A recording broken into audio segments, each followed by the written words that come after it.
मैं कोई लड़ाई नहीं लड़ रही हूँ। ये बिल्कुल अर्जुन की तरह ही है कि ये बिन मांगी लड़ाई है मेरे सामने। ना करते हुए यहाँ तक पहुँची हूँ।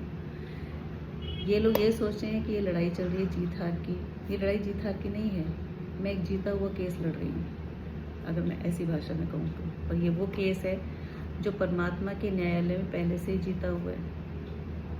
ये जितने भी लोग हैं इस तरह के, क्योंकि मैंने कहा ना, हर घर में कहीं ना कहीं कुछ ना कुछ हो रहा है। ये सबकी एक मानसिकता कहीं ना कहीं किसी को ट्रिगर कर रही है।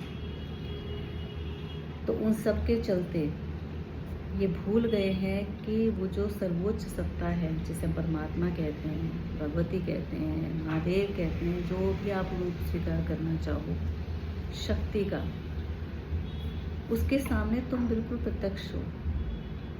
इतने प्रत्यक्ष हो कि तुम्हारे दिमाग में क्या चल रहा है, तुम्हारे भीतर में भाव क्या उठ रहा है, वो हर चीज़ को जान रही है।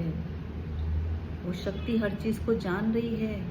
वो परमात्मा हर उस भाव को तुम्हारा पहचान रहा है जिसको तुम सोच रहे हो कि किसी को पता नहीं चल रहा। जिनको ये लगता है कि समाज में किसी को नहीं पता, ओह समाज में हमारी इज्जत खराब हो गई, ओह हमारा मान हानि हो गया।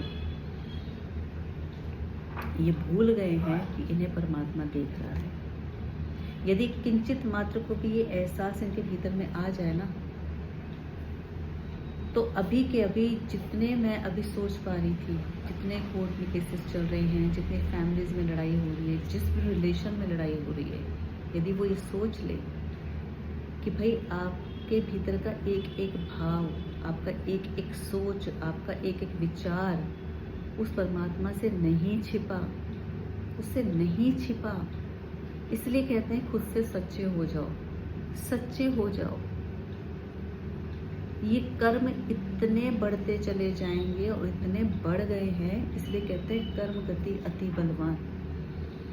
मुझे सब लोग कलेक्टिवली सुनाते कि तेरे कर्म इतने खराब है कि तू मर भी जाएगी, तेरी लाश पे कोई थूकेगा नहीं, तेरी लाश पे कीड़े पड़ जाएंगे, तेरी लाश यहाँ पड़ी होगी, तेरी वहाँ पड़ी होगी, तेरे को कोई मुखाग्नि नहीं देगा, फला ढमका हर चीज़। और मैं ये सोचती हूँ कि क्या मानसिकता है इन सब की।